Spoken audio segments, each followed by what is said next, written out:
The conditions that produced a hunger economy inside besieged Leningrad took shape before the first artillery shell landed.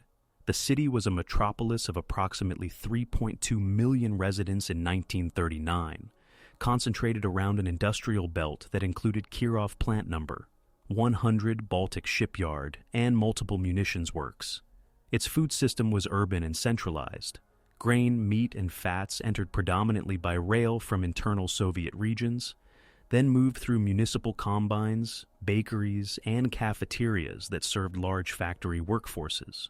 The city's strategic position as a naval base at Kronstadt and a political symbolic center ensured heavy military garrisoning, but did not eliminate its structural dependence on external food inflows. Between 1939 and 1941, the geopolitical map around the city changed sharply. The Soviet Union's annexation of the Baltic republics opened forward bases, while the 1939 to 1940 Winter War with Finland shifted the border on the Karelian Isthmus westward and forced the evacuation of parts of Leningrad's suburban food-producing hinterland. These shifts improved defensive depth but reduced nearby agricultural capacity that had supplied urban markets. When Germany launched Operation Barbarossa on 22 June 1941, Army Group North advanced through the Baltics toward Leningrad with a directive to neutralize the city as an industrial and naval center. Finnish forces mobilized on the northern axis aimed to restore pre-1940 positions and secure lines in East Karelia. The combined effect was a tightening arc of encirclement across rail and road corridors that fed the metropolis. At the administrative level, the Soviet wartime economy reintroduced comprehensive rationing in summer 1941. Food cards were issued in graded categories. Heavy industrial workers received the highest rations, followed by other workers, employees, dependents, and children. These categories linked caloric access to labor priority and defense-related production. The arrangement mirrored pre-war planning assumptions that urban labor output would be sustained by centralized provisioning.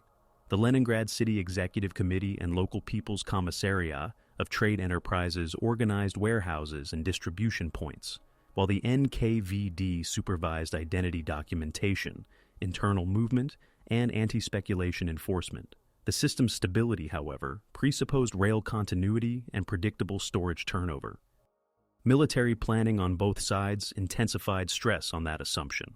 German operational intent in the sector combined maneuver with blockade. Army Group North's ground units and Luftwaffe assets aimed to sever the last rail eastward via Emminga and cut the Neva crossings, while the Kriegsmarine and coastal batteries hindered traffic to and from Kronstadt. The Finnish command established defensive positions north of the city, controlling approaches that could otherwise host relief routes across the isthmus. Soviet leadership created the Leningrad Front in early September by consolidating forces from the northern and northwestern fronts, while the Baltic Fleet supported coastal defense and Ladoga traffic. The front's headquarters prioritized holding the Emga corridor and the Neva line, evacuating non-essential personnel, and maintaining industrial output for ammunition and armor. As the front lines closed, city planners inventoried available stocks. Warehouses held flour, cereals, sugar, fats, and preserved foods accumulated in peacetime cycles. The tonnage was finite and uneven across categories. Refrigeration, power, and transport bottlenecks reduced practical availability below nominal totals. With evacuation rail capacity contested by inbound military freight, only a portion of civilians could be moved out before the last eastbound rail link was cut in late August and early September. The result was a high-dependency population, concentrated in a shrinking provisioning grid. Intelligence and expectations diverged across the belligerents. German staff assessments projected that encirclement would induce rapid collapse of urban resistance through material deprivation, reducing the need for a costly street assault. Finnish authorities, while coordinating operationally with Germany, set national aims that did not include storming the city, focusing instead on the restoration of boundaries and the security of Lake Ladoga's northern shore. Soviet assessments, informed by reports from the Northwestern Theater and internal NKVD summaries, anticipated heavy bombing and artillery damage but initially underestimated the duration of full blockade conditions.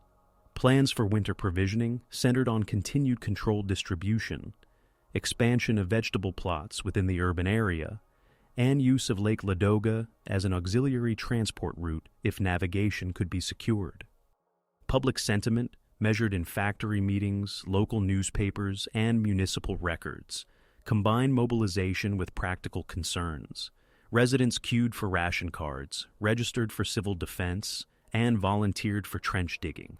Simultaneously, early cases of card loss, duplication, and misregistration appeared as families displaced by bombardment crossed district boundaries and records lagged. The administration responded with tighter identification checks and audits of bakery deliveries to block-level distribution points. These measures established the framework for later anti-fraud campaigns that would operate under siege conditions. The institutional architecture of control of food flows rested on several pillars. First, the graded ration card linked individual identity to a specific caloric schedule and to a designated point of issue. Second, workplace canteens and factory kitchens tied meals to attendance, integrating labor discipline with nutrition. Third, a chain of municipal warehouses, often near railheads and canals, centralized stocks vulnerable to air raids and fires. Fourth, NKVD economic security divisions monitored retail trade, warehouse accounting, and market activity for diversion and speculation. Each pillar carried risk under encirclement. Card registers could be disrupted by bombardment, canteens by power loss, warehouses by attack, and enforcement by shortages of personnel and transport.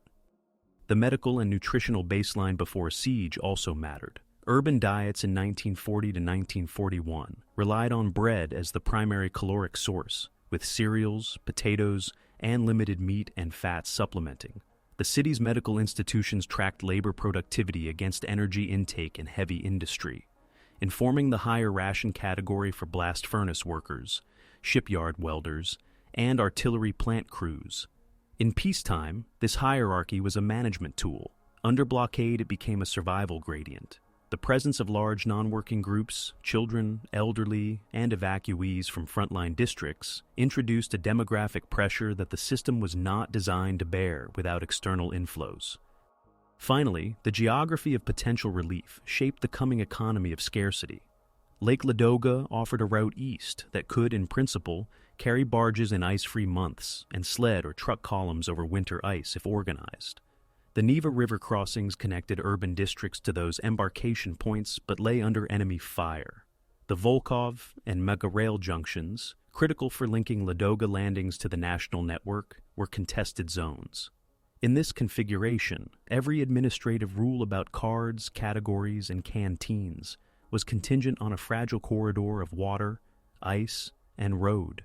The siege that formed around Leningrad created not only a military encirclement, but the preconditions for an internal market of scarcity, privilege, substitution, and control in which survival would be mediated by paperwork, workplace, and access to transport as much as by currency. War reached the city's food system before regular artillery did. On 22 June 1941, as Army Group North advanced with 16th Army, 18th Army, and 4th Panzer Group toward the Neva Basin, Leningrad authorities activated wartime provisioning statutes drafted in pre-war contingency plans. The City Executive Committee and the Regional Trade Directorate revalidated card files for bread, cereals, fats, and sugar, and created 5 principal categories tied to labor priority: defense-heavy workers, other industrial workers, employees, dependents, and children. Factory canteens were ordered to serve meals only upon presentation of a workplace coupon, linking caloric access to attendance. Baltic Fleet supply depots at Kronstadt and Oranienbaum shifted to naval tables that differentiated sailors, coastal artillery crews, and dockyard laborers. In July, the rapid loss of forward railheads in the Baltic region altered the flow map. German mobile formations reached Ostrov and Pskov by July 9th, then pressed toward the Luga line. Rail dispatchers in Leningrad reported degraded schedules from the southeast through Chudovo and Mumga, with military echelons receiving absolute priority over civilian cargoes. The Northwestern Front's retreat sent tens of thousands of evacuees into the city's stations, increasing non-working dependence within an already rationed grid. The NKVD Transport Department instituted document checks at key stations to reduce duplicate card issuance and began audits of bakery outputs at district distribution points. Command structures for urban supply were clarified in parallel with military command. The Leningrad Front was formed in early September out of Northern and parts of Northwestern Front forces, with Baltic Fleet and air assets in support. Political leadership centered on the City Party Committee, which coordinated evacuation, stock allocation, and labor mobilization through daily directives. Naval Command under the Baltic Fleet coordinated fuel and flour barge allocations along the Neva and Lake Ladoga. Military logistics officers assigned to the front headquarters compiled stock ledgers for flour, groats, and edible fats, while municipal services tracked coal and firewood for bakeries, since oven output depended on fuel as much as on grain. The opening phase of blockade formation had three decisive transport events. First, the progressive interruption of the October railway lines during August limited eastbound civilian evacuation and inward food trains. Second, the German capture of Mumga on the 30th of August severed the last continuous rail link that could feed the city at scale. Third, the German advance to Schlüsselburg on September 8th closed the southern shore of Lake Ladoga, sealing the land ring. On the same day, air raids ignited major warehouse fires within the city, which removed part of the buffer stock and complicated inventory accounting. From that point, planners could only rely on urban reserves, small internal gardens, and whatever could move across Ladoga under fire. Initial ration decisions reflected uncertainty about duration. In late August and early September, bread norms were reduced in steps, with the heaviest cuts falling on dependents and children, while heavy workers retained a higher nominal allotment to sustain foundry and shipyard output. Substitution began at once. Bakeries increased the proportion of non-wheat fillers and shifted flour blends to stretch stocks.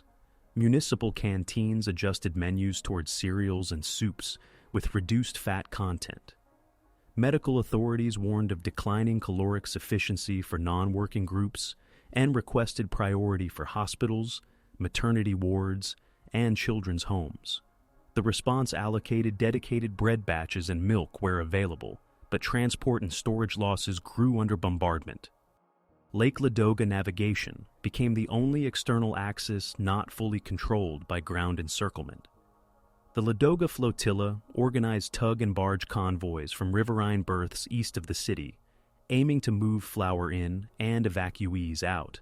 The first sustained food convoys began in mid-September, subject to weather, enemy air attack, and limited port handling capacity on both shores. Loads suffered from spillage and delays, and barge turnaround times constrained tonnage per day. Even at maximum effort in this period, inflow covered only a fraction of urban demand.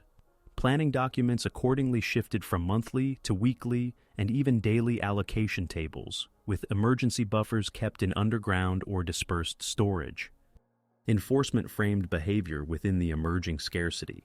The NKVD economic security units issued orders against speculation, pilferage from warehouses, and falsification of cards. Patrols inspected small markets for unauthorized meat and fats, while district commissariats pursued cases of card duplication caused by population displacement and household breakup. Courts applied short prison terms and labor penalties in early cases, but as stocks tightened, penalties increased. Simultaneously, city leaders recognized that minor illegal exchanges also reflected gaps in the official grid, including workers trading clothing for food portions and households bartering valuables for bread. Reports to the party committee documented these practices without policy resolution beyond ongoing suppression of theft from state stocks. The military opening around the city shaped consumption in factories and barracks.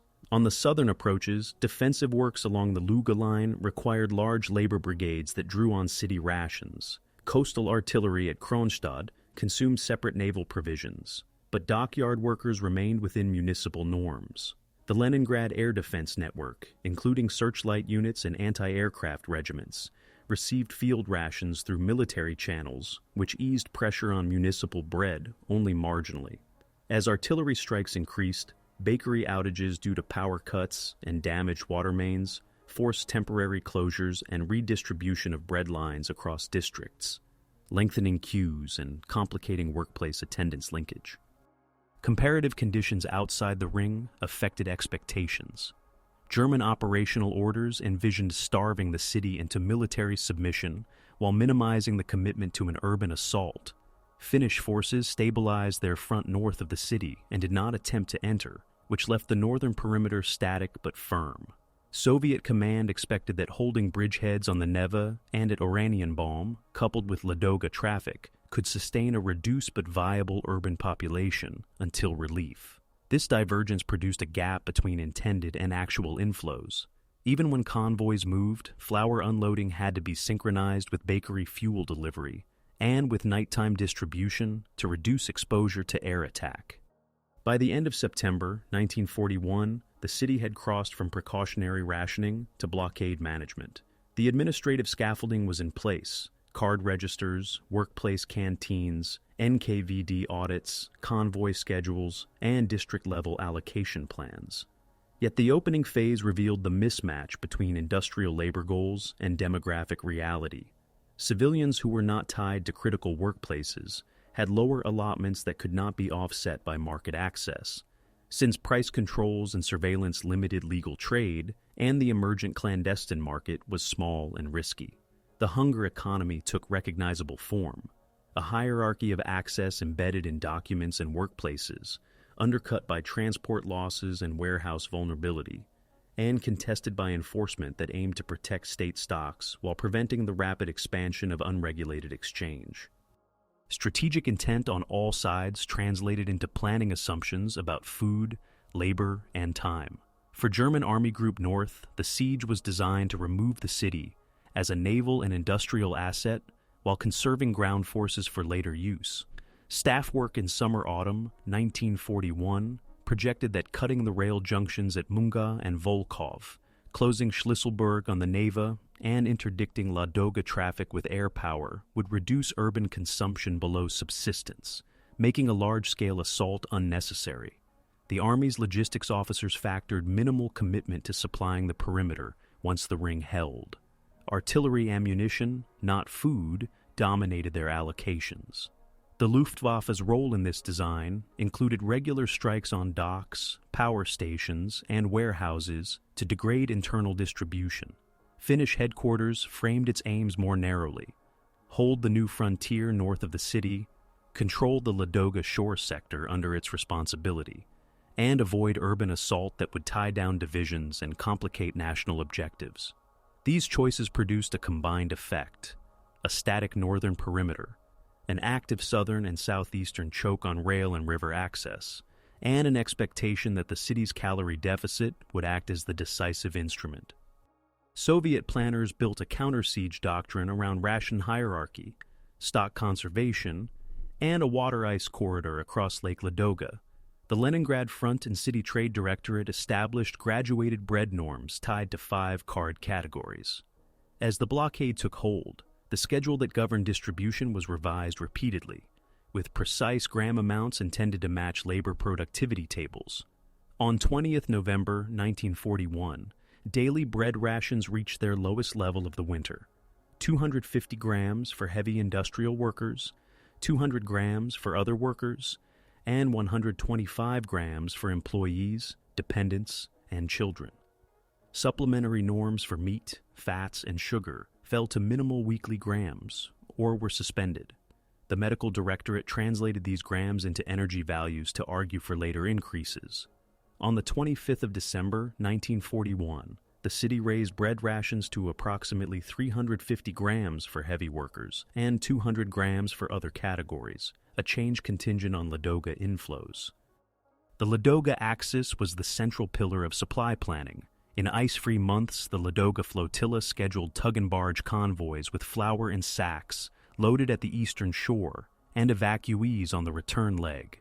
When freeze-up came in late November-December, engineers and road troops marked and maintained an ice route graded for truck columns, establishing refueling points, repair sheds, and traffic control stations to raise throughput.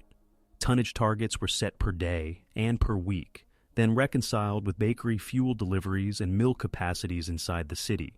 In practice, the plan anticipated losses from air attacks, storms, and vehicle breakdowns.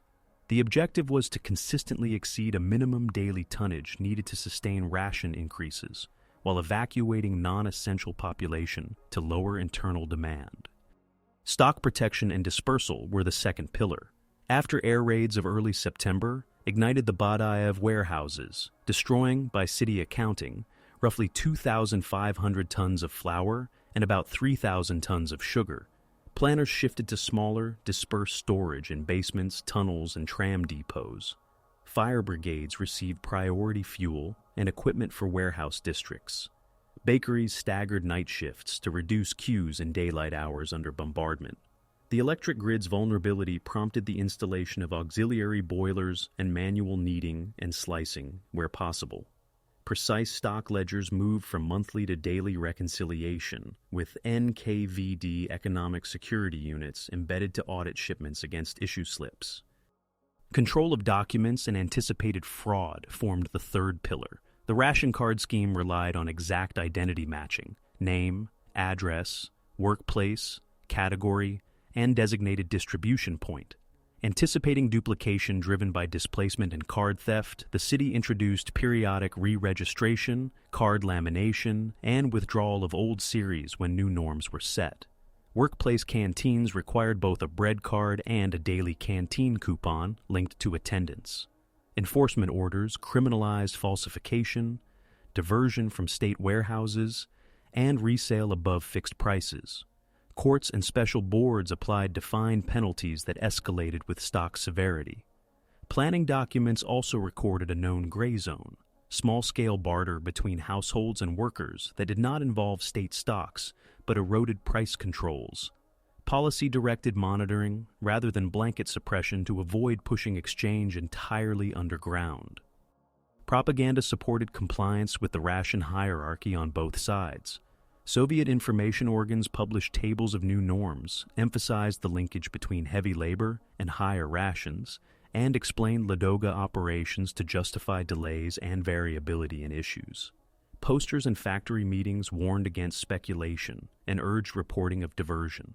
German psychological operations dropped leaflets that claimed imminent collapse and advised surrender or evacuation from specified districts, presenting siege as an administrative inevitability rather than a battlefield risk. Finnish public communications focused on national fronts and did not broadcast assault threats against the city, reinforcing the expectation of a stable northern line. Miscalculations were embedded in each plan. German estimates of the city's endurance under blockade did not fully account for the adaptability of lake transport under ice and the Soviet capacity to maintain minimal industrial output at very low caloric intake. Soviet projections underestimated the cumulative effect of power outages, water main damage, and winter diseases on bakery functioning and distribution queues, as well as the administrative drag from continuous re-registration of cards in a bombed, freezing city. The destruction at Badaev skewed public perceptions of how much stock had been available and complicated trust in official figures, which in turn affected compliance in ration exchanges and audits. Quantification was central to decision-making. The front staff calculated daily flour requirements against population counts, adjusted by evacuation and mortality. Target inflows by barge or truck were translated into bread outputs per district and per bakery oven, with fuel allocations pegged to specific kilocalorie yields per kilogram of bread. The NKVD compiled tables of detected card forgeries, warehouse losses by category, and prosecutions by district, aiming to identify concentrations of diversion. German and Finnish staffs compiled their own tables: artillery ammunition expenditure per day, aircraft sorties dedicated to interdicting Ladoga traffic, and perimeter force levels needed to contain breakout attempts. The planning stage thus defined the internal economy of the siege: a calculated gradient of access to calories, a transport corridor designed to meet a moving minimum, a dispersed stock system to hedge against air attack, and a document regime intended to bind food to identity and labor. All actors sought to minimize their own exposure, German and Finnish commands by relying on encirclement rather than assault, Soviet authorities by compressing rations while preserving industrial nodes and military garrisons. Within that design, incentives emerged for fraud, privilege claims, and black market exchange, setting the conditions for the next phase in which enforcement, survival strategies, and the first winter's mortality would test every assumption in the plans. The first winter brought the opening confrontations inside the ration system itself. With the rail link cut and warehouses dispersed, distribution lines became the front line of the city's economy. Bread remained the principal issue item, produced in district bakeries that converted flour arriving from Lake Ladoga into standardized loaves weighed to the gram. Ovens operated on curtailed schedules due to fuel and power limits. When electricity failed, hand mixing and manual slicing were introduced to keep output measurable and auditable. Each loaf was tied to a card stub. Clerks were instructed to punch, stamp, or tear in a prescribed pattern to prevent reuse. The city required recipients to collect at assigned points to curb cross-district duplication, but bombardment and damage to water mains forced temporary relocations, generating the first wave of card office congestion and disputes over address verification. Early engagements with fraud and diversion followed predictable patterns. Warehouse records show losses from bombardment and fire, but also from accounting irregularities. Incomplete waybills, unbalanced issue slips, and discrepancies between flour input and bread output. The NKVD economic security sections audited bakery lines and traced sacks through numbered tags. Suspected diversion often involved small quantities taken from cooling racks or from crumb collection. In other cases, foremen were accused of reserving extra portions for favored workers, a practice defended as necessary to maintain critical shifts. Courts handled these cases under emergency statutes, differentiating between theft from state stocks, which drew heavier penalties, and violations linked to procedural confusion in damaged districts, which drew administrative sanctions. The objective was not only punitive. Authorities sought to reestablish a chain of custody from Lake Barge or ice truck to the last gram issued at the counter. The establishment of the Ladoga corridor produced the first operational contests with external forces. In September-October 1941, flotilla tugs and barges attempted scheduled crossings. Navigation and air attack limited daily throughput. With lake freeze in late November, engineers marked a truck route over ice and set up refueling points and traffic posts. Initial convoys consisted of small columns of loaded trucks moving at regulated intervals to reduce pressure on the ice, followed by return runs with evacuees. Throughput targets rose in December and January as road maintenance improved, but even at higher rates, inflow covered only a fraction of the city's calculated minimum needs. This imbalance created a strict triage: flour to bread first, then to institutional kitchens, then to limited retail cereals and fats according to category tables. Within the city, factory canteens were the second engagement axis. Attendance-based meals enforced the labor ration link designed in the planning stage. Shop managers reported declining output per worker as calorie intake fell.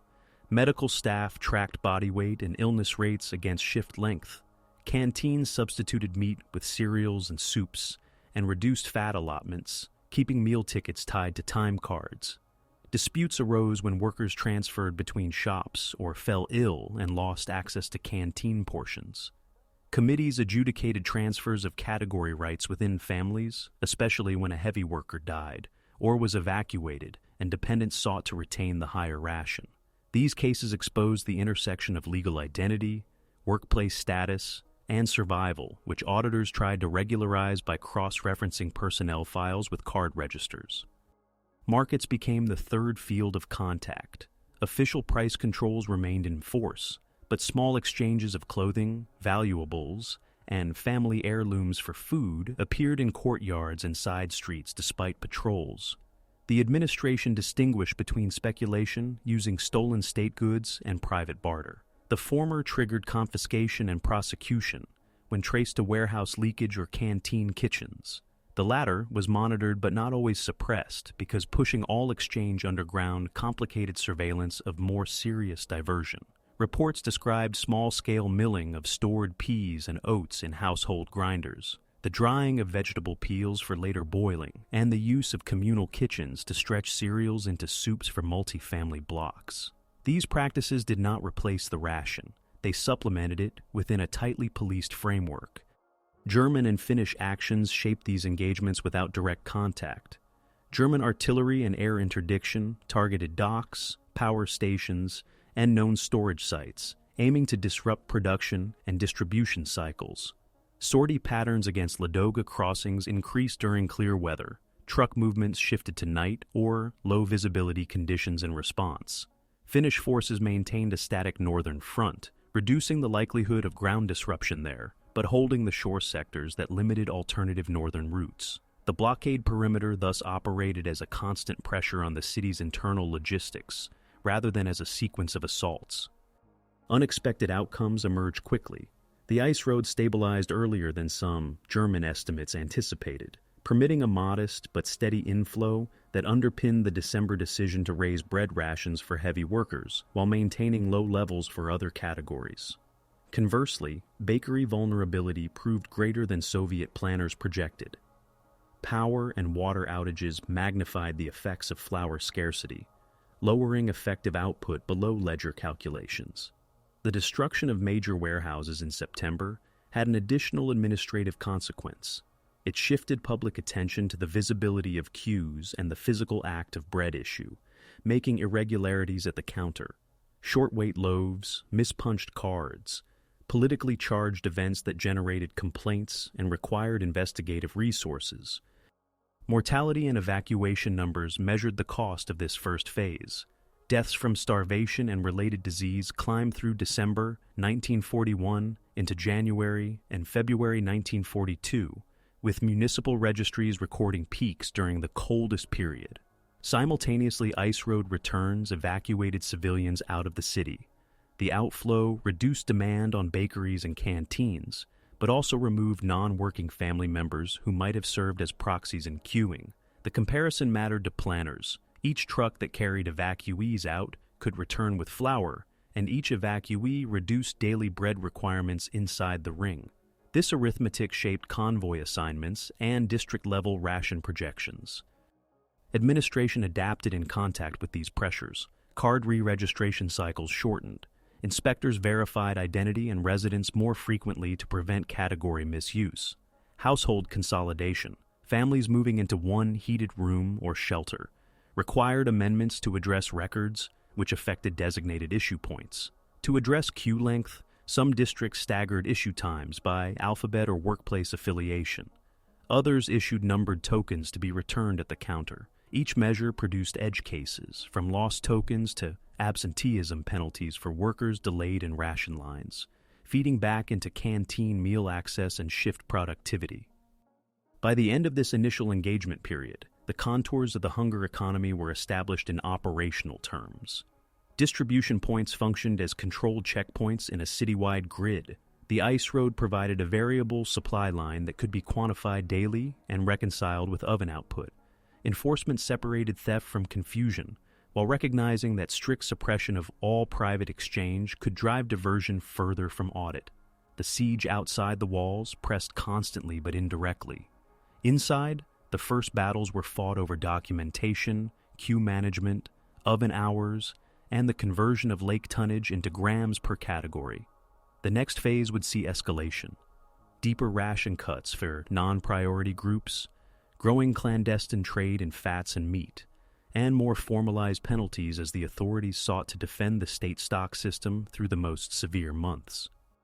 The winter of 1941 to 1942 transformed rationing from a regulatory instrument into a crisis regime. Bread norms set on 20th November remained at the lowest levels into December. 250 grams for heavy industrial workers, 200 grams for other workers, and 125 grams for employees, dependents, and children, before a limited increase on 25th December for heavy workers tied to Lake Ladoga inflows. Composition changed alongside quantity. Bakeries extended flour with non-wheat fillers, barley, rye bran, and oil cake meal, measurably lowering caloric density per gram. Quality control protocols specified moisture and crumb weight. But power cuts and water failures produced variable loaves, increasing disputes at counters and prompting more frequent NKVD spot checks with test scales. Administrative pressure intensified as temperatures fell below -25 degrees Celsius on multiple days in January. Fuel scarcity reduced tram service, lengthened walking times to issue points, and limited bakery oven hours. City authorities reorganized firewood brigades and allocated demolition lumber for boilers, while the Baltic Fleet assigned limited fuel stocks to key mills whose output fed naval as well as municipal tables. Medical services tracked rising cases of dystrophy and edema and recommended priority allocations of vitamin sources where available, fish oil, preserved vegetables, and limited dairy to hospitals and children's homes. Implementation was inconsistent. Convoy variability across Ladoga meant that a planned institutional delivery for one district might be postponed while another met its target. Enforcement escalated through a series of orders aimed at tightening the link between identity and calories. Card re-registration windows shortened from monthly to bi-weekly in some districts. Old series were declared void upon issue of new norms to reduce reuse and forgery. Workplace canteens added serial-numbered meal coupons valid only on the day of issue and tied to time cards. The NKVD's economic security units increased audits of warehouse-to-bakery flows, tracing sacks via numbered seals and reconciling flour input with bread output by batch.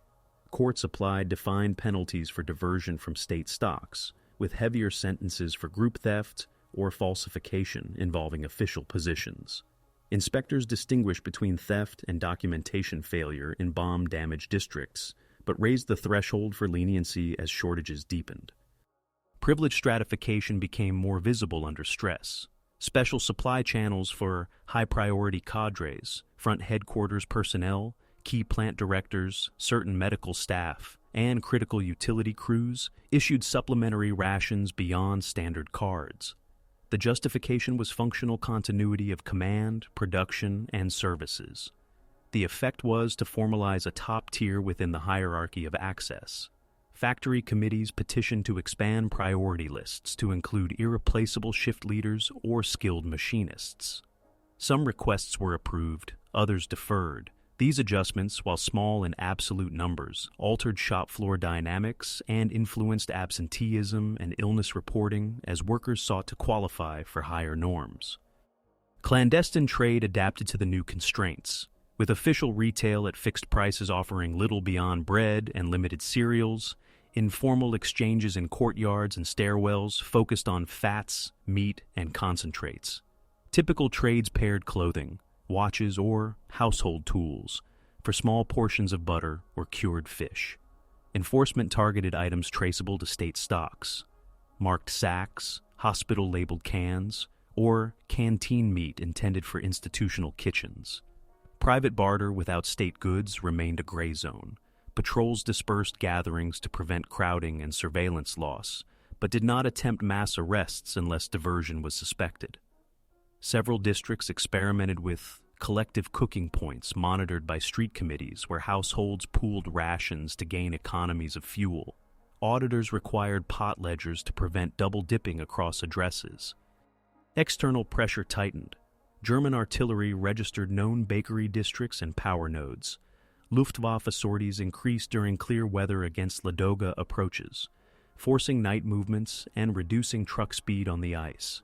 Finnish forces maintained a stable front north of the city, continuing to deny alternate overland routes but not attempting an urban assault.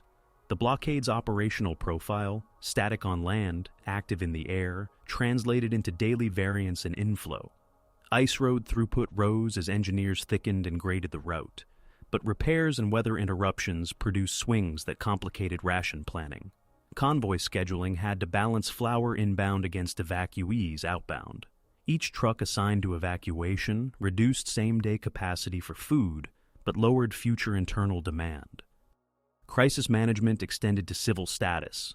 Household consolidation, families crowding into heated rooms or shelters, required updates to address registries, which determined assigned issue points. Loss of documents through bombardment or death created gaps in family entitlement chains. Administrative boards adjudicated reallocation of higher category cards when a heavy worker died or was hospitalized, weighing plant needs against dependent survival. Cases multiplied, and delays meant days without access for petitioners.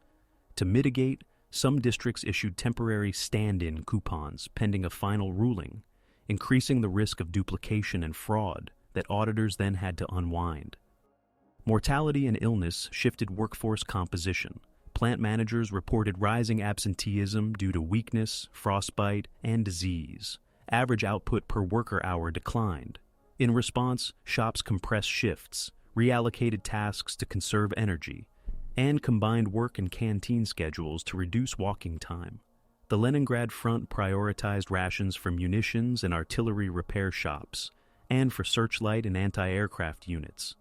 Municipal authorities prioritized utility crews maintaining water, electricity, and bakery fuel lines. This triage preserved limited industrial nodes, but further lowered intake for non-priority groups. The differential remained quantifiable. A heavy worker after the December adjustment received approximately 350 grams of bread per day, plus canteen soup, while a dependent still received 125 grams with no guaranteed supplement. The legal code confronted extreme behaviors associated with starvation. Prosecutors classified cases involving human remains under distinct articles that differentiated handling of corpses from killings. Records show that such cases, while numerically small relative to the city's population, increased during January-February and drew rapid adjudication. The authorities' aim was administrative, to signal that the state's monopoly over distribution, however minimal per person, remained in force and to maintain order in queues, hospitals, and morgues.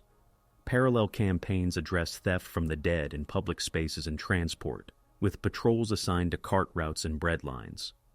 Comparative figures framed decision-making. City planners calculated daily flour needs by multiplying registered cardholders in each category by gram norms, then subtracting projected deaths and evacuees to estimate demand a week ahead. Ladoga management translated available truck counts and expected average loads into planned tonnage per day, factoring weather, maintenance, and air activity. German staffs tallied shell expenditure per sector and air interdiction sorties dedicated to Ladoga targets. Finnish staffs tracked force levels required to hold their line without escalation. These parallel tables rarely met, even on days when scheduled inflow matched planned bakery output. Power cuts or shelling could erase the balance. By late February 1942, the crisis had produced a hardened structure. Rationing remained the core mechanism, but its functioning depended on synchronized success in 4 areas: stable ice road tonnage, operable mills and ovens, enforceable documentation at distribution points, and enough policing to deter diversion without shutting down essential informal coping mechanisms. Where any one link failed, queues lengthened, short wait claims rose, and shop floor absenteeism increased. The hunger economy thus entered its most severe phase as a managed system under continuous external pressure and internal attrition, forcing authorities and residents to adopt new adaptations that shaped the next months of survival, enforcement, and limited recovery. The period from spring 1942 to early 1943 marked the peak interaction between battlefield decisions and the city's internal economy of survival. After the extreme lows of the first winter, city authorities attempted to stabilize calories, while front headquarters prepared successive operations to break the ring. The Lyuban offensive, which had begun in January 1942, culminated in the encirclement and attrition of the Soviet Second Shock Army by late spring. Its failure removed one of the planned relief axes and kept German 18th Army in firm control of the Memga-Volkhov rail choke points. Despite that setback, Ladoga navigation reopened in May, and convoys increased the inflow of flour and cereals compared to the ice road months. Barges took priority for sacks that could be directly milled. Return voyages evacuated civilians and moved wounded eastward. The distribution grid inside the city adjusted to longer daylight work at bakeries and to a more predictable, though still interrupted, arrival cadence. Administrative power concentrated around 3 linked nodes: mills, ovens, and document control. Summer air raids targeted flour mills and transshipment points along the Neva, forcing the dispersion of loading berths and the installation of redundant sifters and hammer mills to replace damaged equipment. Municipal energy boards rationed electricity to preserve kneading and baking cycles. When outages occurred, night shifts were rescheduled to match anticipated arrivals of flour. The ration table raised bread norms in increments above the winter minimums for most categories, but increases remained conditional on daily inflow. Institutional kitchens serving hospitals, children's homes, and orphanages received prioritized allocations of fats and protein concentrates when convoys carried them. Those deliveries reduced the need for families to barter for small quantities of oil or fish in informal exchanges. Privilege systems became more formal under written directives. Special supply lists were codified for front headquarters, key plant directors and foremen, searchlight and anti-aircraft units, bakery engineers, waterworks crews, and repair brigades for power lines and tram substations. The rationale was functional continuity. The effect was a stable top tier of access layered above 5 standard ration categories. Factory committees sought inclusion for shop leaders whose absence would halt a line. Approvals depended on documented irreplaceability. NKVD economic security officers audited special channels to prevent leakage into off-the-books trade, tracing tins and sacks by lot numbers and requiring signed issue registers. The black market reorganized rather than disappeared. With official retail still constrained, exchanges shifted from open courtyards to private rooms, baths, and workshops, where watchers could alert participants to patrols. The most sought commodities remained fats, cured fish, and condensed foods. Payment moved toward valuables that could be concealed and toward services, repairs, illegal milling on privately owned hand grinders, and stove building for shared kitchens. Authorities distinguished between barter using private goods and resale of diverted state stocks. Cases involving hospital-labeled supplies or sacks with warehouse marks were prosecuted. Barter not linked to state goods was discouraged through dispersal of gatherings rather than mass arrests, to keep investigative resources focused on warehouse and canteen leakages. German and Finnish force dispositions shaped this peak period without major perimeter changes. The Finnish line north of the city remained static, holding terrain that precluded overland supply on that axis, while limiting the frontage the Leningrad front needed to defend there. German 18th Army reinforced artillery groupings that could interdict the Neva crossing sites and Ladoga approaches. Luftwaffe units scheduled strikes to coincide with forecast convoy days or with clear weather over the lake, while reconnaissance noted shifts in barge routes and decoys. For their part, Baltic Fleet and Ladoga flotilla commanders added smoke screens and dispersed anchorage patterns. Convoy manifests varied to reduce predictability. The result was a throughput that fluctuated week to week, but generally exceeded the worst winter levels, enabling modest ration rises and expanded evacuation, while still below calculated urban demand. The Signavino offensive in August to October 1942 represented the largest attempt of the year to change the logistical calculus. Soviet forces attacked east and southeast of the city, with the objective of opening a land corridor along the southern Ladoga shore. Initial gains threatened German positions near key heights that dominated the lake approaches, but counterattacks restored the ring. From the city's perspective, the operation produced 2 immediate effects. Artillery duels intensified over the Neva, damaging power infrastructure that fed mills and bakeries, and Ladoga traffic faced a higher tempo of interdiction. Rationing committees responded with short-term cuts in non-bread items and with redistribution of bakery shifts to concentrate effort in less exposed districts. The offensive's failure kept the blockade intact, but also confirmed that Ladoga would remain the primary axis through the winter. Medical and workplace records capture the human dimension of this peak. Bodyweight charts for heavy industrial crews showed gradual gains from spring lows, then plateaus through summer and early autumn. Hospital admissions for dystrophy and edema declined from midwinter levels but remained elevated, particularly among dependents and the elderly, who did not benefit from workplace canteens. Factory output data tracked with canteen attendance, where a shop secured stable supplies and hot meals. Absenteeism fell and line stoppages shortened. Conversely, in plants where electricity to ovens and mills was interrupted by bombardment, workers' intake dropped and illness reports rose, forcing managers to shorten shifts and reassign tasks to conserve energy. The administrative code for ration fraud reached its most defined form by late 1942. Card re-registration cycles were standardized citywide, with replacements issued on fixed dates tied to announced norm changes. Earlier series were voided to compress opportunities for duplication. Distribution points adopted calibrated test scales to adjudicate short-wait complaints on the spot, and counterstaff logged each stamp or punch by serial number.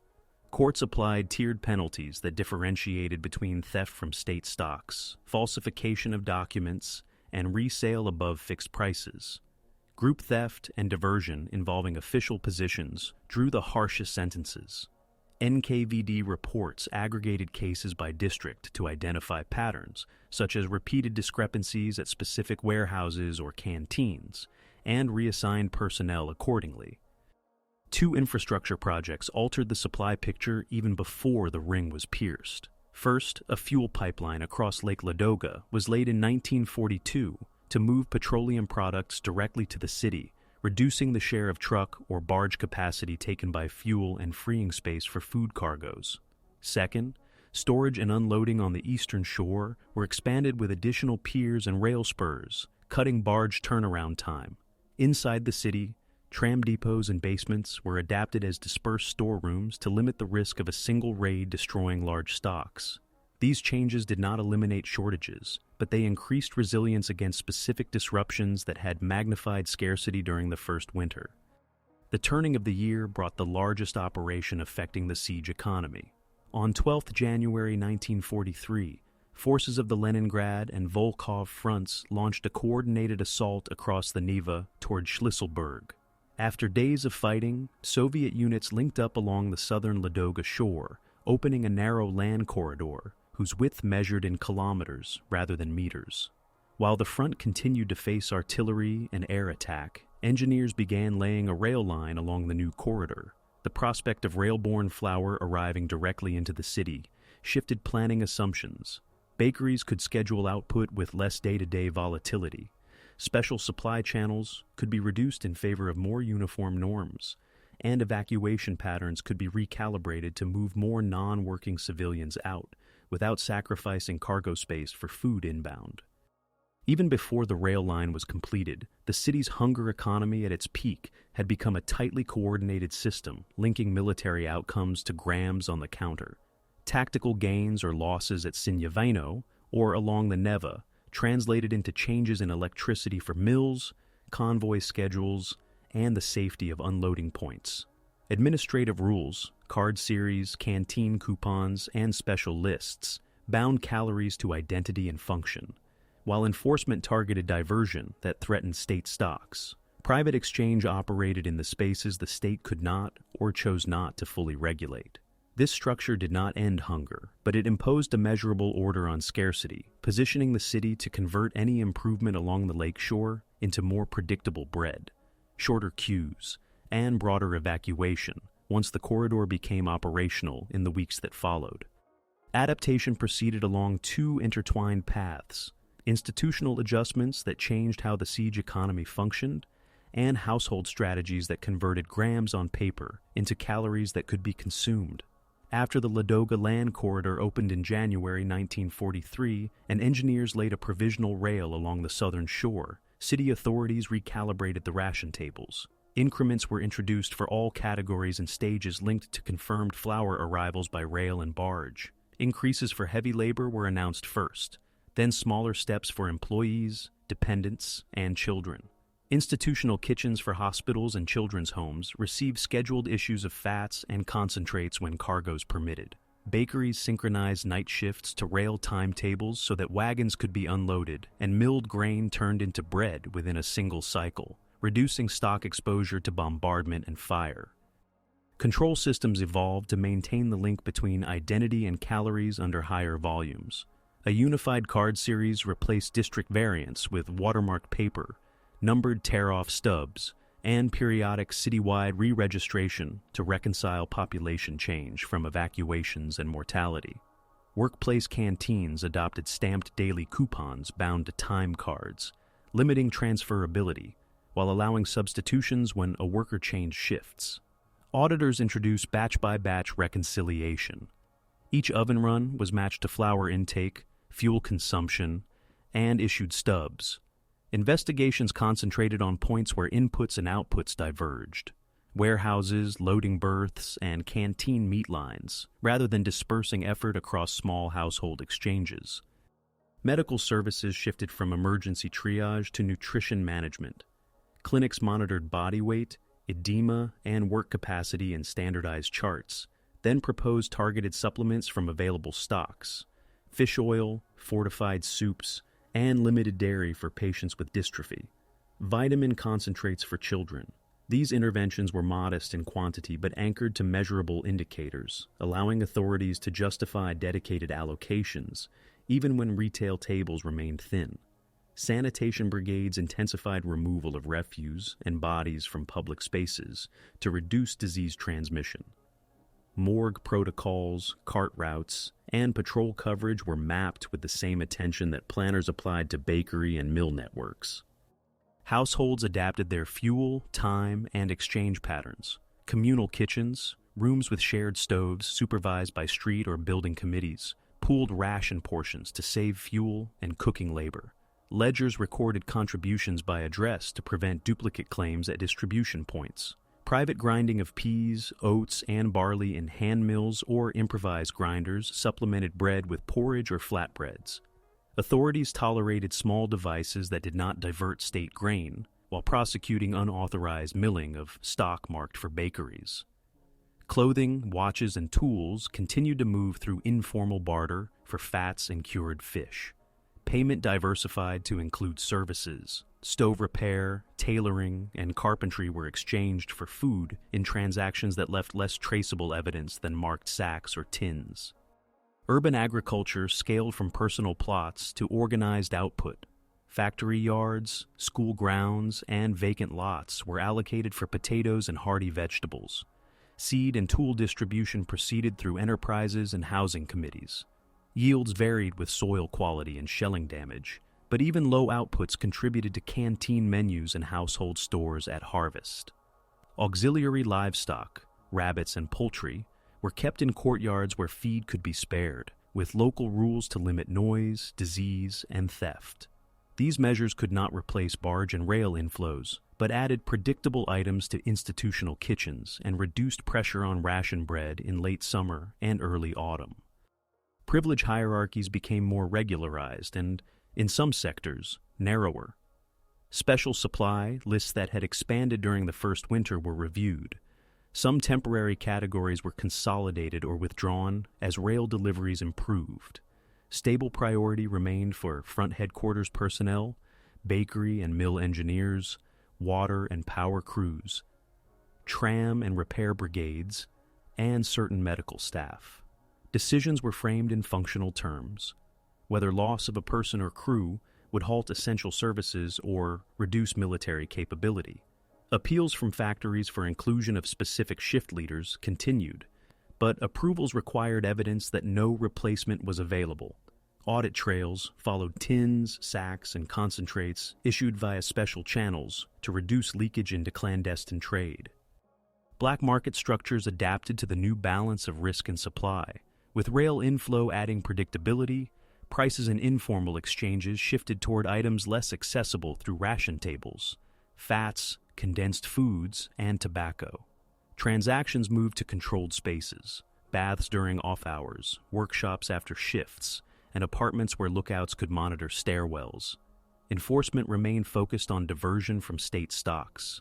Marked sacks, hospital tins, and canteen meats were grounds for prosecution. Private barter that did not involve state goods was dispersed rather than criminalized en masse to concentrate investigative capacity where losses could materially affect bakery output. On the military perimeter, both sides adjusted to the city's resilience. German 18th Army maintained artillery groupings capable of interdicting the Neva crossings and the rail corridor, scheduling fire to disrupt unloading periods identified by reconnaissance. Luftwaffe units targeted piers, mills, and power nodes in sequences that forced repeated repairs. Finnish forces held their line north of the city, continuing to deny an overland supply route there while avoiding operations that would tie down divisions in urban fighting. Soviet air defense and camouflage teams responded with smoke at unloading sites, decoys on the lake and river, and rapid repair parties for power and water mains essential to bakeries. Who lived and who starved reflected access to these evolving systems. Heavy industrial workers, bakery and mill crews, utility repair teams, and personnel covered by special supply had higher, more stable intakes, reinforced by canteen meals and proximity to distribution points. Sailors and coastal artillery crews drew from naval tables that were steadier than municipal retail. Households with members in these categories benefited indirectly through shared cooking and intrafamily redistribution. Dependents, the elderly, and those without workplace affiliation remained the most vulnerable, especially if they lived far from issue points or in districts repeatedly disrupted by shelling or power loss. Proximity to Ladoga berths and mill districts mattered. Residents in better connected neighborhoods spent less time walking and queuing, conserving energy. Participation in informal barter favored those with tradable goods or skills. Households without such assets relied entirely on ration bread and institutional kitchens, which exposed them to intake fluctuations when deliveries slipped. Documentation shaped outcomes alongside calories. Households that maintained valid cards through each re-registration avoided gaps that could last days. Those that lost papers through bombardment or death entered queues at card offices where delays risked missing bread issues. Building committees that kept accurate ledgers could obtain collective cooking fuel and receive institutional soup allocations. Committees with poor records faced audits that temporarily suspended deliveries. The administrative grid rewarded precision in identity, address, and workplace status, and penalized breaks in the chain, lost documents, unrecorded moves, or informal lodging arrangements that detach people from assigned issue points. The psychological dimension was managed through routine. Factory sirens, canteen bells, and scheduled bread issues created temporal anchors that reduced uncertainty and kept queues orderly. Posters and factory meetings tied ration changes to visible events. Rail repairs, convoy arrivals, and announced increases, framing shortages as variables to be managed rather than as systems failures. German leaflets predicted collapse. Soviet information organs published tables of new norms and emphasized the link between work, repair, and increased issues. These narratives did not eliminate hunger, but sustained compliance with a system whose effectiveness depended on synchronized behavior across thousands of workers, clerks, drivers, sailors, and residents. And by late 1943, resistance and adaptation had produced a siege economy with tighter tolerances, more predictable bread output linked to rail tonnage, distribution practices backed by audits and calibrated scales, medical triage tied to measurable indicators, and household coping mechanisms that conserved fuel and time. Survival patterns reflected position within this grid more than individual resolve, documented identity tied to a workplace, proximity to functioning bakeries and canteens, access to special supply or institutional kitchens, and the ability to participate in low-risk barter. The city's ability to convert incremental military gains into grams and liters, and to defend those conversions against diversion and disruption, define this phase and set the stage for decisions when larger operations altered the perimeter in the months ahead. The critical shift came from a military breach that altered the arithmetic of food and fuel. On 12 January 1943, forces of the Leningrad and Volkhov fronts attacked toward Schlisselburg. After days of combat in frozen terrain and fortified settlements, lead elements linked up on January 18th near Workers' Settlement No. 1, opening a narrow land corridor along the southern shore of Lake Ladoga. The width, measured in single digits of kilometers, left the passage under artillery observation, but it changed the city's risk profile. Barge and ice traffic no longer stood alone. Engineers could attempt a rail connection that would convert intermittent lake tonnage into scheduled trains. Construction started within days under State Defense Committee directives. Railway troops, sappers, and civilian brigades laid track across marsh and ice, erected a pile and ice bridge over the Neva, and improvised stations and sidings with minimal ballast. The line, later remembered as the Victory Road, reached operational status in early February. On 7th February, the first train arrived at Finlyansky Station, an event used by city authorities to announce staged adjustments to ration norms. The corridor did not end the siege. German positions on the Signavino Heights could still fire on sections of the route, but it reduced variance.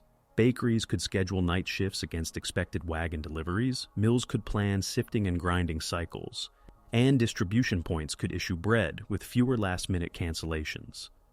The corridor also changed enforcement dynamics. Before the breach, audits focused on lake and ice convoys where losses could be attributed to weather, air attack, or vehicle breakdowns.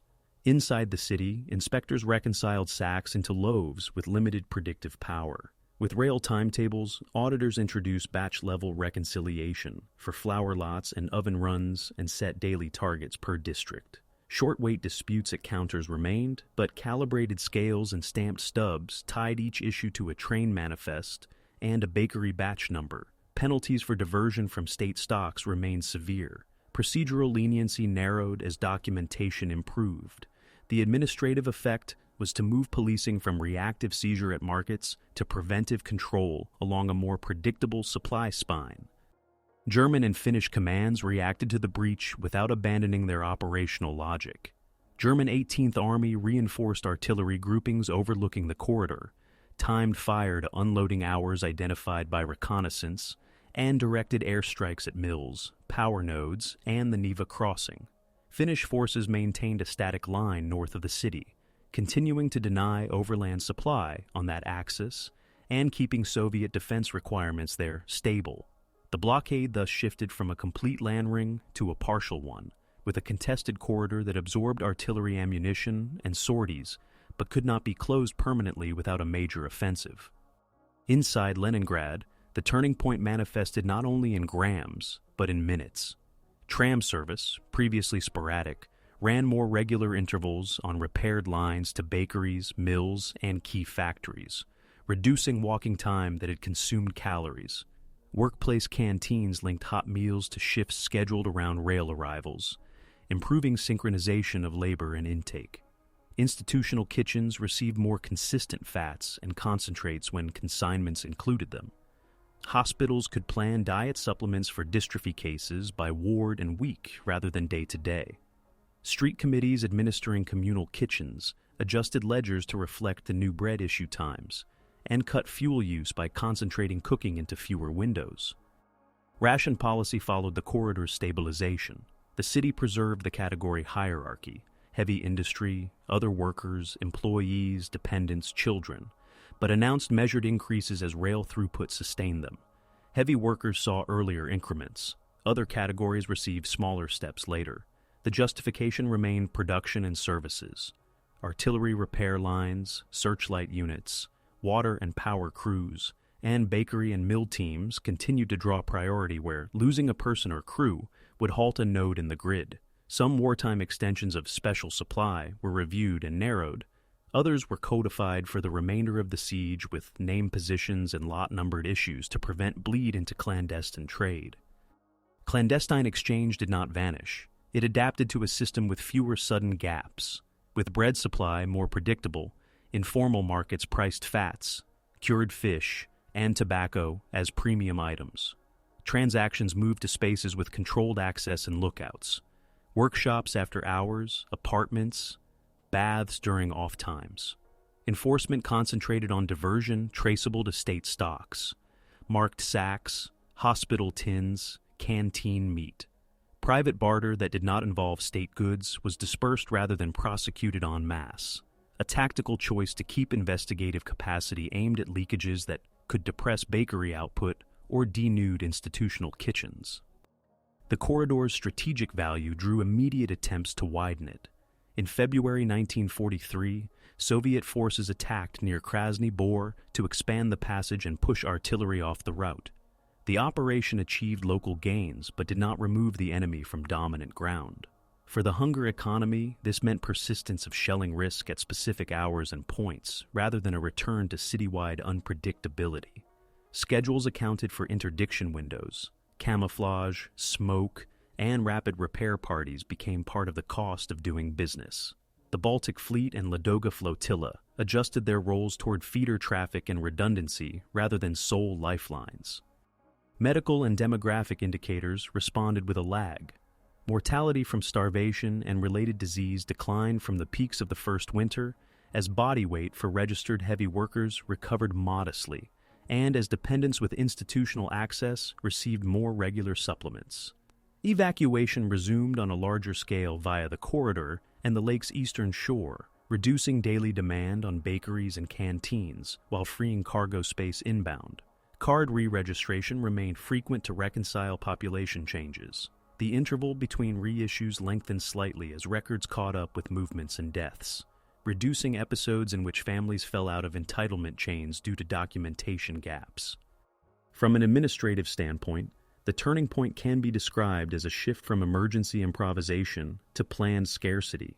Before January 1943, each day's inflow and each night's baking were vulnerable to weather and attack in ways that produced sharp discontinuities at the counter.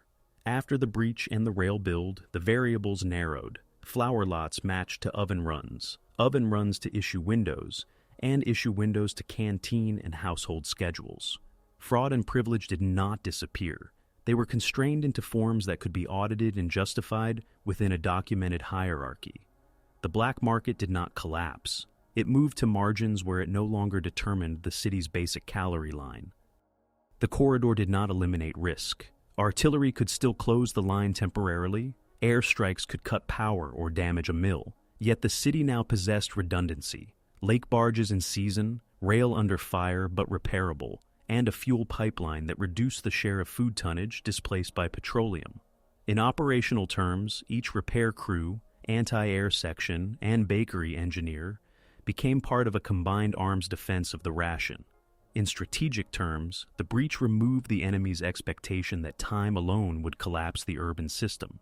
The hunger economy shifted from a downward spiral to a managed plateau, contingent on holding a few kilometers of contested ground, and on converting that ground into scheduled wagons, measured loaves, and auditable stubs. This recalibration defined the turning point and framed the city's approach to the final year of the blockade, when larger operations would attempt to push the enemy artillery back beyond range and convert a narrow passage into open communications. The lifting of the blockade unfolded as a military withdrawal and an administrative transition. On 14 January 1944, coordinated offensives by the Leningrad, Volkhov, and Second Baltic fronts struck German Army Group North along the Iranian bomb bridgehead and the Munga-Sinyavino sector. By 27 January, Soviet units had pushed artillery beyond the city's immediate range, and municipal authorities declared the blockade lifted after 872 days. The German command executed a controlled retreat toward prepared positions along the Luga, and later, the Panther defensive line anchored on the Narva and Velikaya rivers. Covering forces demolished bridges, railed junctions, and depots to delay pursuit, and artillery displaced in bounds to maintain interdiction as long as possible. Finnish forces north of the city held their sectors until summer 1944, when separate operations pushed them back from positions on the Karelian Isthmus. In the first weeks after January 27th, the city experienced a shift from intermittent bombardment to sporadic long-range fire, while the external rail grid reopened in stages. Soviet force levels in the January operation exceeded those of the German perimeter troops.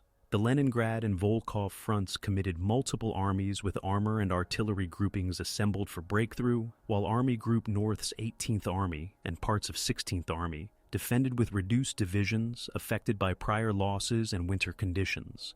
Comparative numbers varied by sector, but the attackers held superiority in guns and aircraft along the decisive axes. The immediate logistical consequence for Leningrad was a rise in throughput. Rail spurs repaired in February, and March connected city mills and bakeries to the national network without reliance on Lake Ladoga. Laden trains carrying flour, cereals, and fats arrived on timetables that could be published in factory bulletins. Return trains moved wounded and evacuees. The Ladoga flotilla's role shifted to redundancy and local transport rather than primary lifeline. Municipal authorities replaced siege rules with phased normalization. Ration categories remained in place, but were revised upward in steps tied to confirmed deliveries. Heavy industrial workers moved first to higher bread norms and increased meat and fat allocations, followed by other workers and employees, then dependents and children. Workplace canteens preserved attendance-based meals, but raised caloric values and diversified menus with cereals and limited protein. Institutional kitchens for hospitals and children's homes received scheduled supplies rather than ad hoc consignments. The city restored fixed-price retail for a narrow list of goods beyond bread. Early assortments included salt, matches, and preserved fish. Black market prices reacted by narrowing the spread, with official norms for items now regularly available while remaining high for scarce fats and tobacco. The withdrawal exposed a humanitarian ledger that required immediate action. Civilian mortality accumulated during the blockade was recorded in ranges by different offices. Figures commonly cited for deaths from starvation and related disease run into several 100,000. Registration and burial crews expanded to remove bodies from courtyards, shelters, and unheated apartments that had been inaccessible during heavy shelling or severe cold. Morgues standardized documentation to reconcile death records with ration card cancellations and population counts. Demining units cleared streets, rail yards, and fuel depots. Utilities crews restored water mains and substations repeatedly damaged by bombardment. Tram service expanded as rolling stock returned to operation, shortening walking times to issue points and canteens. Evacuation and return flows crossed on the same lines. During the blockade, more than 1 million civilians had been evacuated in multiple phases by rail, barge, and ice road. After January 1944, movement reversed as families sought to reunite or reclaim apartments. Housing commissions adjudicated claims in buildings where units had been consolidated under siege, and where loss of residence created ambiguous rights. Street committees updated address ledgers that determined assignment to specific issue points and access to collective fuel or cooking arrangements. Factories audited personnel files to restore workers to peacetime positions or to confirm transfers made under siege conditions. Card re-registration cycles lengthened as documentation stabilized, reducing gaps in entitlement chains. Enforcement did not end with the blockade. It reset. NKVD economic security departments and city prosecutors reviewed diversion cases that had accumulated, sorted indictments tied to warehouse and canteen thefts, and closed files where evidence did not meet wartime thresholds once stocks normalized. Courts continued to prosecute theft from state supplies, but penalties adjusted as scarcity eased. Auditors maintained calibrated scales at distribution points to resolve short-wait claims. With higher volumes and more predictable deliveries, complaints declined. Special supply channels for front headquarters personnel, bakery and mill engineers, water and power crews, and certain medical staff were re-examined. Some were folded into standard categories as redundancy improved, while others persisted where service continuity remained critical. Public health shifted from famine control to recovery. Clinics replaced emergency dystrophy treatment with structured nutrition plans. Recorded body weights for heavy industrial workers rose, and hospital admissions for edema and cachexia fell from blockade peaks. Vaccination campaigns restarted where wartime schedules had lapsed. Sanitation brigades intensified waste removal as thaw revealed refuse and remains that winter had concealed. The city addressed fuel for domestic heating by reopening coal deliveries and allocating demolition wood from cleared ruins. Household stove usage, widespread during the siege, was regulated to reduce fire risk as multi-apartment buildings repopulated. Comparative military and administrative outcomes marked the German withdrawal as well. Army Group North traded ground for time, seeking to stabilize on shorter lines that reduced exposure to encirclement. Supply echelons evacuated stocks and wounded along rail lines that had sustained the siege perimeter. Demolitions aimed to prevent immediate Soviet use. The reduction of artillery pressure on the city coincided with concentration of German guns at new positions farther south and west, where they faced demands from fronts beyond Leningrad. Finnish forces, operating under separate national objectives, maintained their sectors until subsequent summer operations forced retreats. Their static posture during early 1944 limited immediate changes on the northern axis of the city's supply network. The city's political administration recorded the end of the blockade with public ceremonies while continuing routine management of food and labor. Factory meetings announced ration increases with date-specific tables and displayed production targets aligned with reopened rail links. Posters that had emphasized late convoys now highlighted rail schedules, demobilization guidance for returning soldiers, and civil defense to address residual air alerts. Narrative framing did not negate administrative detail. Instructions for card renewal, workplace canteen hours, and issue point locations remained central to daily bulletins. Immediate economic consequences included labor reallocation. Plants that had carried defense production under siege reassigned crews to repair rolling stock, restore freight yards, and manufacture civilian goods in limited quantities. Utility brigades continued to receive priority meals and, where authorized, supplementary supply until network reliability reached agreed thresholds. The black market persisted at reduced scale, with enforcement targeted at resale of state-issued goods rather than private barter. As official retail resumed, households that had relied on barter for fats shifted to store purchases when available, while goods like tobacco and certain meats remained scarce and attracted informal trade. Population arithmetic moved from survival to reconstruction. City planners updated counts by subtracting confirmed deaths, adding returnees, and estimating future inflows based on housing capacity and employment. These figures governed food allocations from national stocks and shaped decisions about reopening schools, hospitals, and cultural institutions. Tram and trolleybus routes were extended to industrial districts and rebuilt residential areas, and schedules were published to align with canteen hours and distribution windows. Bread composition improved as mills restored full sifting and as blends shifted back toward higher wheat content. Moisture and crumb standards, loosened under emergency, were rewritten to pre-war specifications. In the weeks after the siege's end, the hunger economy did not vanish. It receded into a managed provisioning system under less acute pressure. Documentation remained the gatekeeper of access, but the frequency of re-registration slowed, and the risk of falling out of entitlement chains diminished. Privilege narrowed as more categories met basic norms through general supply. Enforcement stayed present, but less intrusive where regular deliveries enabled shops and bakeries to meet announced outputs. For those who survived inside the ring, the withdrawal's immediate meaning lay in concrete changes. Fewer minutes in queues, more predictable grams at the counter, trams that ran on time, and a reduction in the distance between rail wagons and bakery ovens. For forces that had maintained the blockade, the meaning was measured in kilometers seated and lines shortened as pressure and resources shifted to new sectors. The hunger economy left a layered legacy that historians, demographers, and military analysts interpret through different data sets and priorities. One set of records quantifies survival as a function of access to systems. Factory time cards, bakery batch logs, and ration stubs show that individuals tied to heavy industry, utilities, naval crews, and bakery or mill operations maintained higher, more stable intake than dependents without workplace affiliation. Household ledgers from communal kitchens correlate with lower fuel use and fewer days without hot food. Street-level proximity mattered.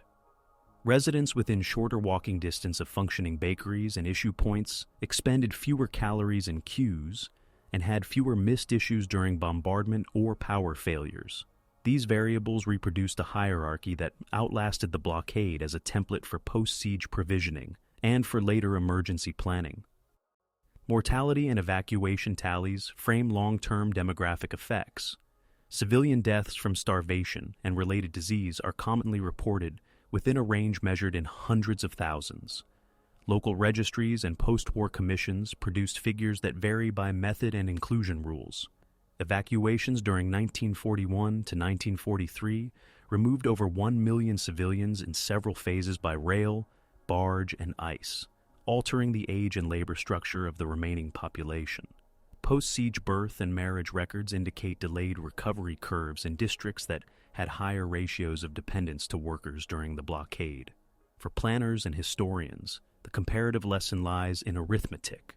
Survival rates track institutional access, documentation continuity, and the capacity to convert external tonnage into scheduled bread more than they track individual resilience narratives. Operational choices by all sides shape this outcome and remain a subject of analysis. German Army Group North relied on encirclement, artillery, and air interdiction rather than a full urban assault, budgeting ammunition rather than food for the perimeter. Finnish forces stabilized north of the city, denying overland supply routes but avoiding operations that would commit divisions to street fighting. Soviet command prioritized holding bridgeheads, maintaining minimal industrial output, and exploiting Lake Ladoga as a seasonal corridor, later adding a fuel pipeline and finally a narrow rail line after January 1943. The comparative result is measurable. Daily bread norms moderated upward when convoy and rail throughput met planned targets, and declined or stagnated when interdiction or power loss cut milling and baking capacity irrespective of public statements. The legal and administrative architecture built under siege influenced later Soviet economic governance. The graded ration card, periodic re-registration, batch-level bakery audits, calibrated counter scales, and the distinction in law between theft from state stocks and private barter reappeared in post-war contingency plans for other cities. NKVD and procuracy files show an enforcement strategy that concentrated on protecting stock chains, warehouses, mills, canteens, while dispersing unregulated barter that did not involve state goods. After the blockade, courts reviewed wartime diversion cases and adjusted penalties as scarcity eased, but the practice of tracing goods by lot numbers and issue registers persisted in administrative training and manuals. Memory and commemoration interact with these administrative traces. The Medal for the Defense of Leningrad was awarded on a mass scale to military and civilian personnel connected with the city's defense and maintenance. Recipient lists include bakery engineers, tram crews, and waterworks brigades alongside infantry and coastal artillery. Anniversaries reference dates anchored in documents: 18 of January, 1943 for the opening of the corridor, 27 of January, 1944 for the lifting of the blockade, while museums display calibrated scales, ration cards, and oven tools to illustrate conversion of tonnage into grams. These exhibits emphasize procedures rather than sentiment, aligning public memory with the measurable mechanics that govern survival. Historical debate addresses responsibility and alternative courses without assigning moral categories. Analysts compare German assumptions about time-induced collapse with the Soviet capacity to improvise a water-ice rail system under fire. They examine whether wider offensive commitments elsewhere constrain German resources available for a decisive assault. They evaluate Finnish national aims that produced a static northern front. Within the city, researchers study the scope and effects of special supply, whether the inclusion of plant directors, repair brigades, and selected cadres preserved critical nodes or created distribution inequities that reduced overall efficiency. Black market studies measure how much of the clandestine exchange involved diverted state goods, traceable by marks and lot numbers, versus private barter that provided marginal supplements without significant stock loss. The siege economy also informs comparative studies of urban warfare logistics. Analysts juxtapose Leningrad's reliance on a lake corridor and a contested rail with other blockaded cities, noting that survivability rises when at least one repairable line, water, rail, or pipeline, provides redundancy.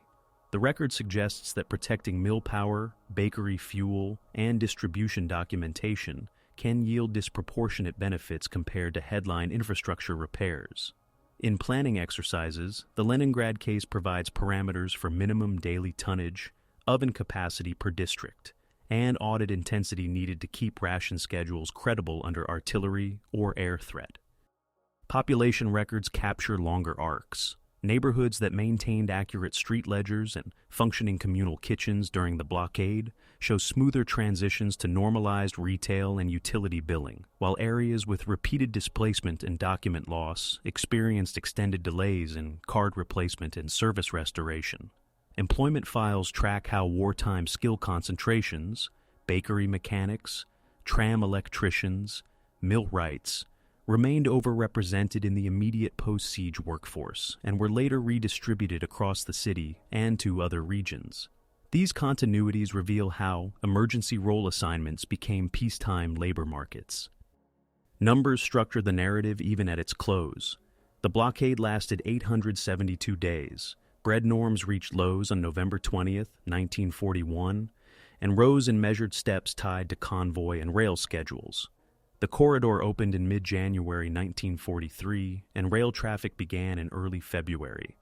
The declaration ending the blockade came on 27 January, 1944. Within those dates, survival hinged on grams per category, meters between wagons and ovens, minutes in queues, and serial numbers on stubs. The hunger economy's historical significance is therefore twofold. Militarily, it demonstrates how an encircled metropolis can persist when it defends a minimal but repairable corridor, and when external operations occasionally widen it. Administratively, it shows how documentation, audit, and prioritized labor can translate variable tonnage into predictable rations, while containing diversion to levels that do not collapse state stocks. The city that emerged was not the pre-war one. Housing patterns, age structure, and workplace compositions had changed. Institutional trust was tied to whether ledgers and schedules matched what residents experienced at counters and canteens. Yet the framework built under siege, ration categories, synchronized baking cycles, documented issue points, and targeted special supply offered a model that outlived the blockade in emergency planning and public memory. For historians, the final assessment rests on comparative standards applied across all sides: stated aims against observed outcomes, resource allocations against measurable effects, and administrative rules against the survival profiles they produced.